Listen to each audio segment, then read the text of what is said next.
Hello and welcome back. Before we start here, I'm just going to make one small visual change to our game so far. So you can see I've got two clients up here. If I hit start to play, notice as I move the red box, as I'm moving the red box, the outline is one like grid unit ahead of the box. And I think what's happening, and you may like that, and if you like it, you don't have to make this change. I don't think I like it. What I think is happening, if we close this out and close this out, and I stop my server, if you go to your client script in the draw method of the game, so scroll down, there's our game object, we're in our game object. Here's our draw method. So we're looping through each player's current state in the game state list. So remember, we sent our state to the game compiled, or the server compiled the game state for all players and sent it back to us. And so we're drawing our player based off of that game state, which I think is probably the state for the previous iteration of the game loop. For the current iteration of our game loop, the player's coordinate has advanced one bit, which is why our rect is always one in front. So what we can do to fix this is before we draw our outline, let's just redraw our rectangles for this player. So we'll say pygame.draw.rect. We'll do a display. Surface is where we want to draw it. The color is going to be our player, so we're going to reference our player as self.player.primary color or .p color, and our coordinate will be this player's coordinate, self.player.coordinate. Now what will happen is we'll draw our player's coordinate from the previous frame, and we'll draw their current coordinate for this current iteration of the game loop. And I think it's going to look a little bit better. At least now that box should hopefully be filled in. So let's take a look. So we'll run this and test this out. Yes, we're ready to run. We're ready to run it. So here is our first object. Great. Here is our second object. Great. Doop doop. All right. So we got the two clients running. We'll hit enter to test it. Hit enter. And so now I think that looks a lot better, right? We got a little bit of like motion blur, which actually I think is kind of cool, right? We could actually put in a test to make sure we're not drawing, this player. But I like how it kind of expands as you're moving around the screen and then you stop. So I think that looks a lot better. So I'm happy with that change. All right, so with that visual change out of the way, let's actually discuss what the heart of this video is essentially going to be about. So right now, our client can actually run the game on their end, for the most part, right? We now have to work on making sure that the server is receiving updated client information. Then they're going to create an updated game state for all players and compute the time, the score, the winning player, and then send all of that information back to each individual client. So this is a bit of an undertaking. The first thing that we have to do is ensure that the client is actually sending their current information, like their coordinates and their flags, each and every iteration of the main game loop. Now, recall, we are calling the game's update method each iteration of this game loop. So what we'll do is inside on our client, we're going to go to our game class.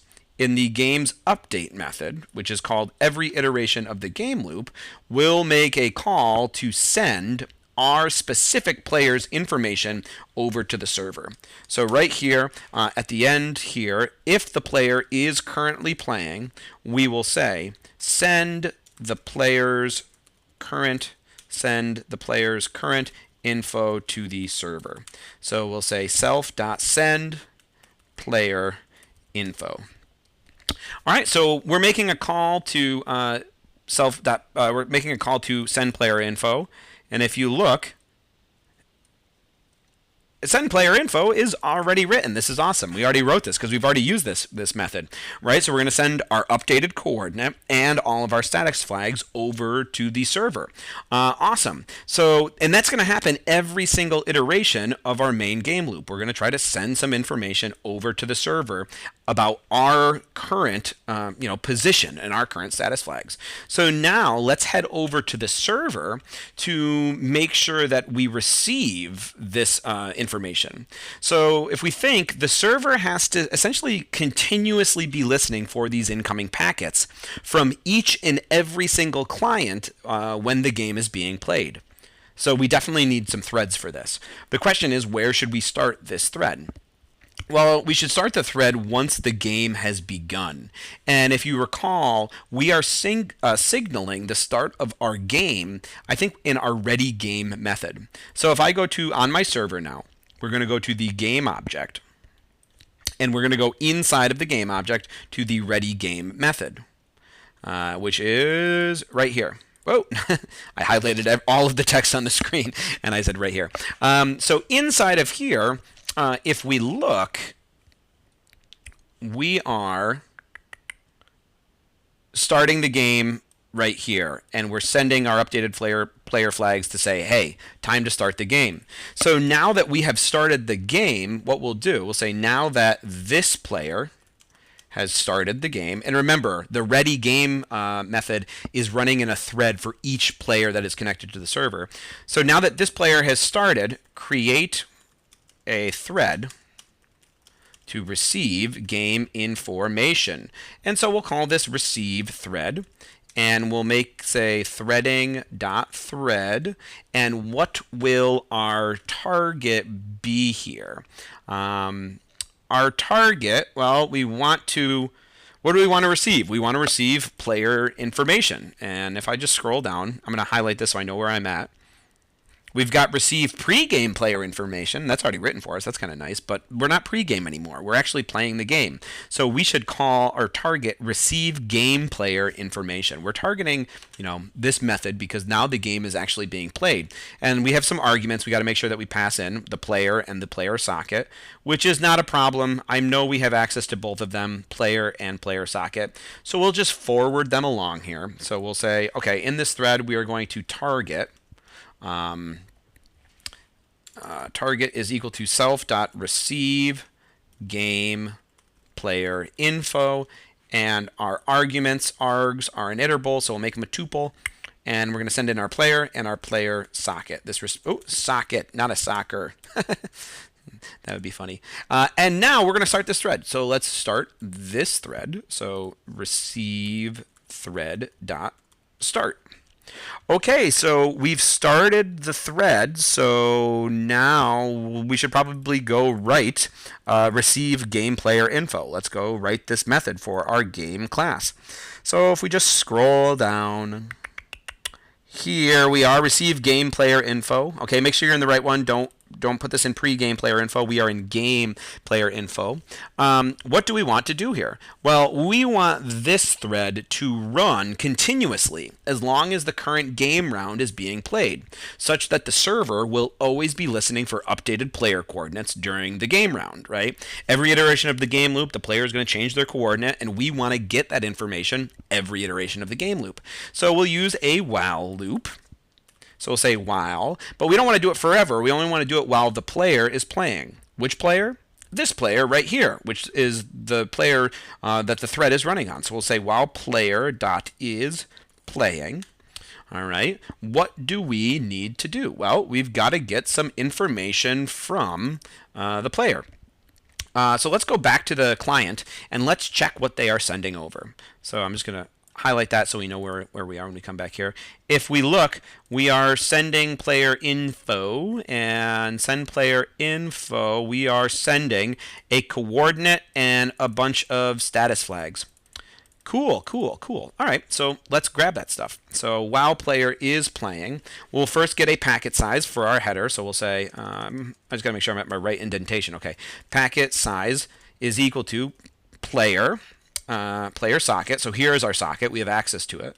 Player socket dot receive. And the packet size is going to be our header length, which is stored in our connection object. So self.connection.header length. And then we have to decode this. So self.decode. And we'll do self.connection.encoder. Perfect. Now that we have that packet size, we'll use it to get our player information that's coming in. So we'll say player info JSON is equal to player socket dot receive, and now that message packet is going to be packet size. So we're only getting the information we want out of the data stream, and here we will turn it back into a dictionary. Remember, we've said this is like an encoded string, so we're going to say player info is equal to, we'll use JSON.loads to decode it and turn it back into a dictionary for us. Player info JSON. All right, so now that we've got some new player information here, we should set the updated values for the given player. So we're going to say set the updated values for the given player. All right, so we'll say player.set player info. The player has a set player info method, and we'll pass in our dictionary player info. Now let's go look at this, because I think here it might get a little confusing. I'm just realizing. So we're calling the player's set player info method over here on the server, and we're passing in our player info dictionary, which we just got from the client, which has a coordinate right here. But if we look on the server side, in our player object, so here's our player, in set player info, oh, we are setting a coordinate. Never mind. This is going to work out great. I don't know why I got confused. Oh, I got confused because on the client side, set player info, we're not setting a coordinate. So this is okay. I apologize for that. I didn't mean to confuse anybody if I did. So here we are in receive game player info again. We've just set the player's information that we have received. Okay, so this looks pretty good. So now in our receive game player info method, what do we want to do if the status flag is playing is false? Well, what we'll do is we'll back out of the while loop and we'll say if that flag is false, then the game has finished. And we should monitor for the restart of the game. All right, so in order to monitor for the restart of the game, we need a thread, right? We essentially, when the game ends, if we look over here on the client side, when the game ends, which I think we're checking in the game's update method, update the game. If the game ends, we're saying game over, enter to play again. So we're prompting the user to eventually press enter, and I'm sure that that's going to change their is ready flag to true. So we want to monitor that status. They're going to send that over to us once it's changed. So we're going to call a ready thread to listen for that incoming message. Threading.thread. And inside of here, we are going to target a method that is going to help us ready the game. And I believe, look at that. We've got one. It's the ready game method. And we've already written this because we had to ready the game when the players first loaded in, when the clients first loaded in. Well, we got to do the exact same thing here now for a game kind of like reset. So we'll say self.readyGame, and the args, we need some arguments here. It's going to be a tuple. We'll pass in our player and our player socket. Great. And then we'll start this thread, ready thread.start. And what this will do is it should essentially repeat the process. So when the game's over, the server will start listening again for another incoming packet. And when that packet comes in, we'll check to see if the ready flag is set, and if it is, we'll start listening for all players is ready flags, and once that happens, we'll change each individual's is playing flag to true, and then send that back to the server so the game can essentially restart. Awesome. So this is really good. So now let's talk about what we do once we've actually updated the player, right? So the player has changed its coordinates. We've changed some information. And there's going to be some pretty big implications to the overall game state. And you can see here we've got a method called process game state. I think we want to call process game state after we've updated the player's values. So right here, we're going to go back inside of our while loop while the game is playing, and we're going to say process the new game state to see if a player scored points or something like that. So we'll say self.process _ game state, and we'll pass in, it needs a player and it needs a player socket. We've got access to both within our thread that we're running for this individual player. So player and player socket. All right, great. So let's go look at process game state now. So inside process game state, the first thing that we're going to do is we'll update our round time. So if you remember, we had a variable, and I'll just highlight myself so I know where we are. I don't get lost because we're getting pretty big in scope here, and this is a tough process to keep track of. If you remember, we have a start time. When the game started in the ready game, we said self.start time. We called the time modules time method. So it got like a snapshot of the time in, geez, I don't know. I'm going to look this up because I am curious. Python time.time. Let's just see. It returns the time as a floating point number expressed in seconds since the epoch in UTC. Okay, so that there you go. It's going to give you like a time in seconds that's been running, and that will advance. Okay, and so we have that starting time for when our individual sort of round for this game has started, and we're going to use that to update the time on the server end. So let's say update the server clock. So let's get the current time now. So some time has elapsed since we started that time. So we'll say self.current time is time.time. So we'll call the time modules time method.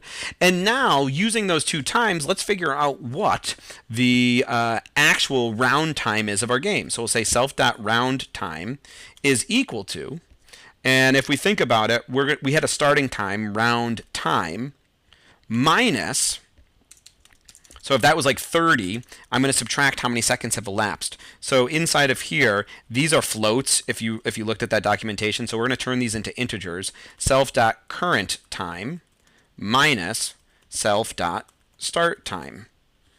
All right, and these are going to be, so we've got integers. I think that might be all I have to do. Round time minus, well, we'll see. We might have to come back to this to fix it, but I think that's pretty good. So if this is like 30 seconds, round time is 30, and current time is, I don't know, 1,000,000, and this is, or if 1,000,001, and this is 1,000,000 seconds, we'd get 1 second. 30 minus 1 is 29. So that means round time would be 29 seconds. I think this should work, and if it doesn't, we'll just come back and fix it. Okay, what's the next thing we want to do in our process game state method? Well, we're going to look to see if this particular player was able to collide with any other players. So remember, we said that if you collide with a player, you will earn a point and you will get repositioned back to like your home base. And so those are some of the things that we want to do. So what we can do here, we'll say process collisions for this player. We'll say for player object in our player object list for the game, self.player object. So we're going to loop through each and every player object. And then we don't want to, so we'll say don't collide with yourself. All right, self. That would be bad. So we'll say if player, our player that we have right here that this thread is running on, is not equal to player object. Now what we can do is let's look to see if their coordinates are equal. So if player.coord, the player that this thread is running on, is equal to player object.coord, the player that we just looped through, well, then that means that this guy has collided with this guy, and we should give a point. So we'll say player dot score plus equals 1. So we're going to update this player's score. And remember, that score is only local on the server. I'm not pushing that score over to the client yet. No need to. And then we'll update the player's x position. So player.x is equal to player.startingx, their starting x position. Player.y is equal to player.startingy. We'll update their y position back to their starting y. And then we'll update their coordinate. Player.coord is equal to player.x, their player.y. So they'll go back to that starting position. And then how big should the rectangle be? Player.size in the width and player.size in the height. All right, I think that looks pretty good. So what we should now call is, if you think, we've just processed this game state, we've updated the time, that looks pretty good here. We've processed for collisions, I think that looks pretty good here. So right now, what we'll just end it here. We'll say we're going to send the updated game state back to this player. And what we'll just simply put in here is self.sendGameState, and we've got our sendGameState method right here. All we need to do is send it to a specific socket. So we'll send it to the player socket that we've kind of been passing along in these methods. So we'll say player socket. Okay, I think this is pretty good. This is a good place to stop. In our next video, we'll start by writing our send game state method, and we'll begin to see whether or not this information is getting passed to all of our clients and the way that we want that to happen. So I'm going to stop it here, and I will see you in our next video.